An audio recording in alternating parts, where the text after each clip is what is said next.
like many things done to Aboriginal people, we do owe them an apology for what was done to them in Channel Island. The main problem with the place for 20 years is 25 years of neglect. They were just ignored, put on the island and ignored largely. The paperwork has just disappeared. Some of it, well, obviously because of cyclones or Cyclone Tracy, but some of it's just gone.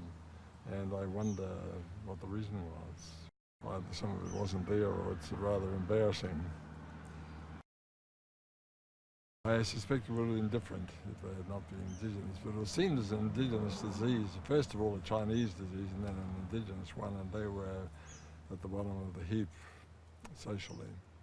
Part of the attitude towards Aborigines, you must, well, I think even in 1932 was the last time we set a policeman at liberty to go out and shoot all the Aborigines he could find. This is 1932 in civilised Australia. And so it's not surprising that Aborigines are treated that way on Channel Island. Even when it was established in 1931, it was known that the best method of treatment was not to isolate them, but to use them as outpatients or in a hospital situation. But Dr. Cook the chief medical officer, seems to be in the problem.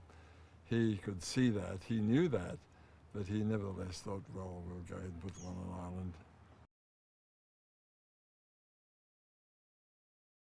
What could they do?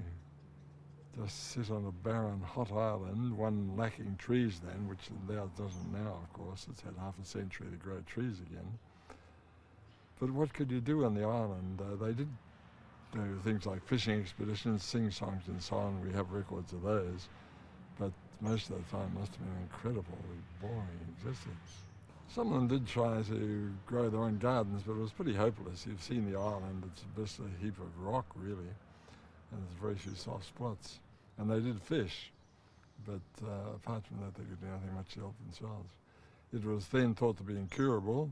They used chalmuga oil as a method of holding the disease, and it did work in some cases, but it was a slow, painful treatment, and it didn't cure it. It wasn't until the 1940s when the sulphone drugs came in that they were cured. There was then a method of curing the disease available. It was Commonwealth government run the service then, that wasn't taken over by the Commonwealth Health Service until 1942, till the war. Cook controlled it until then, and he was simply indifferent. It doesn't make sense because he knew before the place was set up that the best kind of method of treatment was not on islands. Everyone else in the world was abandoning it. But he did it. He just seems to be, and that wasn't one of interest, so he just, oh well, we'll put them there and forget about them.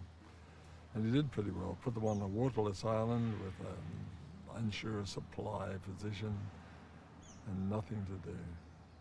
And can you imagine what that does to Aboriginals in traditional society, because they depend for their existence on traditional society, and that's taken them out of the world for life as it was then usually.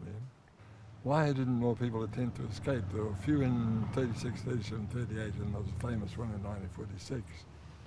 But apart from that, they just stayed there, and fear was what kept them there, I'm sure, because of the stigma that's been attached since pre-biblical times to the disease, and still was.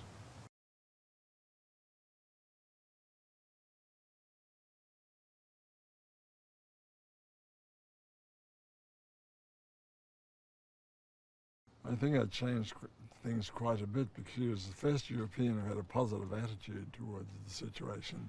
Most of them, there were always a few of them on the island, but most of them spent the time complaining about the conditions, and she was the only one who seems to have made a creative effort to do something about it.